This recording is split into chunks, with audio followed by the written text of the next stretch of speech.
Bonjour Alexandre Le Naour. Bonjour Caroline. Ça fait longtemps. Je vous avais manqué? Un petit peu quand même. Bien à moi puis aux téléspectateurs aussi surtout. Alors vous revenez avec de l'information sportive, hein, si rien n'a changé de ce point de vue-là, on peut y aller quand même. Oui, il y a eu plein de choses. Journal des sports, il y a eu plein de choses ce week-end.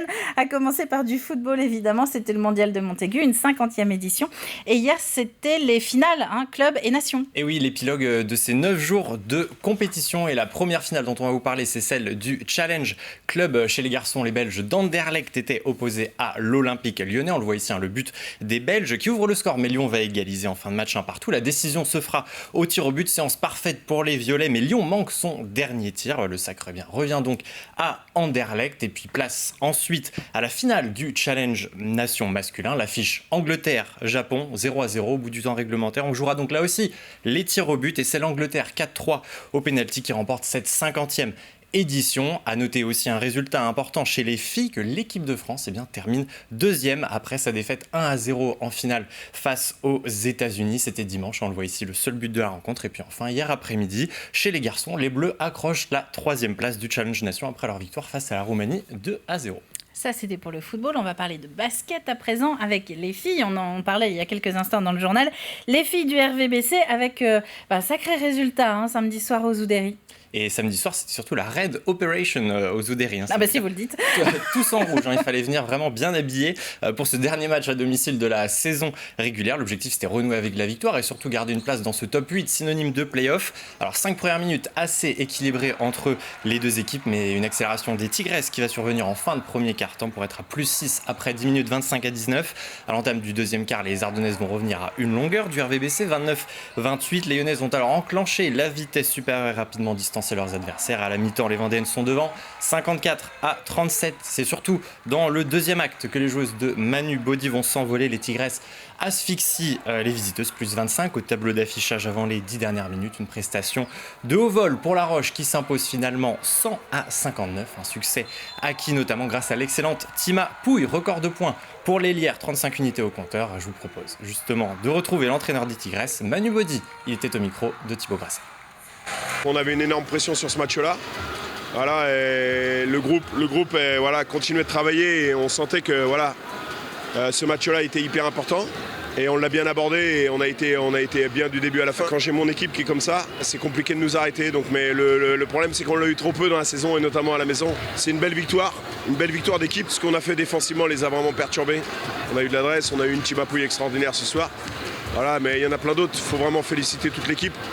Parce que c'est un vrai travail d'équipe qui a été fourni ce soir, tant sur le plan défensif que sur le plan offensif. Donc ça fait du bien de regagner à la maison, quoi.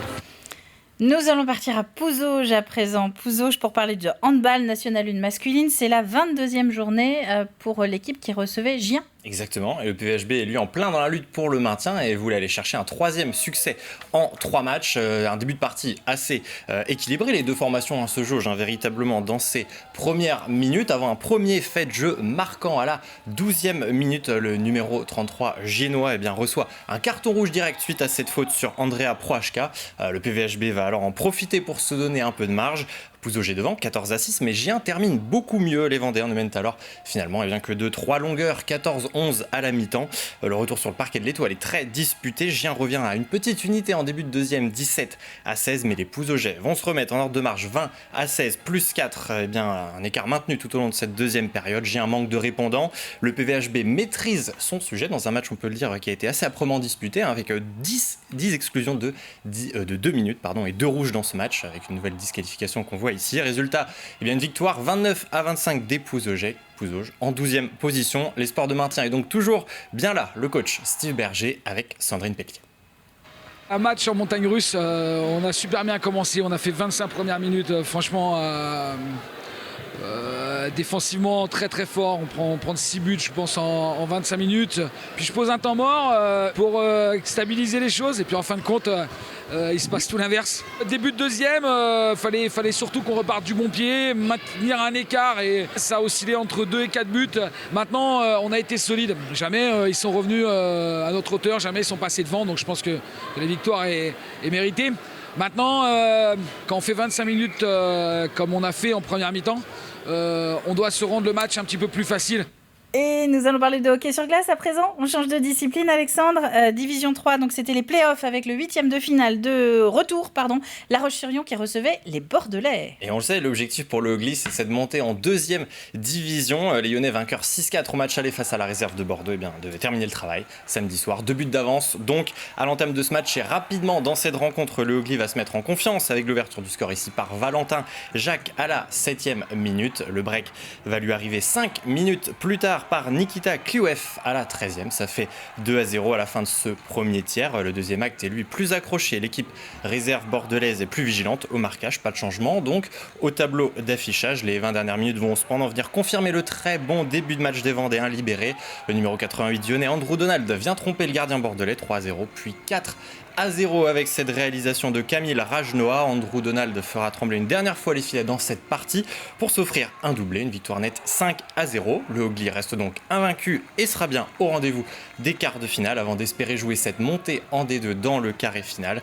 Thibaut Grasset en tout cas était lui avec l'entraîneur Juraj Oselka. Très belle opération, on a gagné déjà de 2 bouts de là-bas, il fallait confirmer à la maison, donc c'est fait, donc voilà, on peut être satisfait des résultats. On est sur le bon voie, maintenant il faut la confirmer jusqu'au bout de la saison, parce que c'est à la fin qu'on compte. C'est toujours la partie de saison qu'on aime bien, donc on est en play-off, maintenant il faut qu'on trace nos schémas. Et du sport automobile maintenant, Alexandre. On va essayer de retourner de partie. Oh là là, je remets les mots dans le bon sens.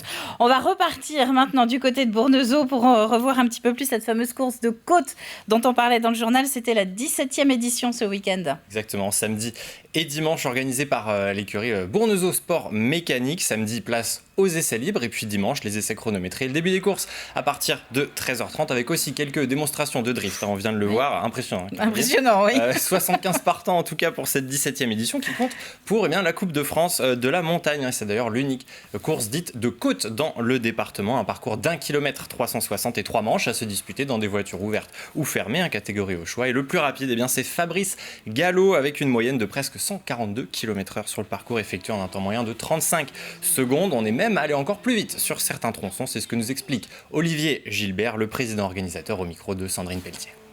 Nous, la particularité, donc ici, le parcours de Bournezeau, c'est un parcours très très rapide. On est sur une partie, je vais dire lente, mais pas très lente quand même dès le début, mais on est vraiment sur une fin de parcours très rapide. Aujourd'hui, les pilotes à Bournezeau prennent sur l'arrivée quasiment 200 km/h, donc voilà, c'est vraiment la particularité.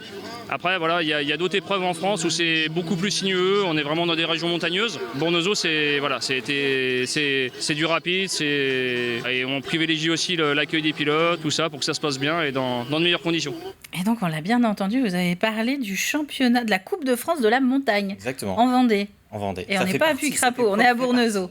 Ouais, ça fait. Non, mais ça a le mérite d'être souligné. Merci Alexandre. Alors, c'est tout pour ce journal des sports, mais le sport continue évidemment sur l'antenne de TV Vendée. Et oui, avec ce soir à 18h45, tous les autres résultats et images de ce long week-end sportif avec Aurélien Huard dans 85 chrono. Et vous aurez aussi le plaisir de retrouver les invités du comité Vendée Handball avec une exclusivité, l'interview d'Olivier Crombols, le sélectionneur de l'équipe de France de handball féminine, puisque les Bleus jouent ce soir le Brésil au Vent d'Espace à 21h10 et aussi quelques images du Stade Rochelet qui s'entraîne, vous l'avez dit Caroline dans votre matinale, à Henri Desgranges aujourd'hui à partir de midi, dédicace à partir de 14h15, on espère vous y voir en tout cas. Ah bah, pour enfin, oui, mais j'ai pas le jaune et noir là aujourd'hui. Merci Alexandre, ne dévoilez pas tout,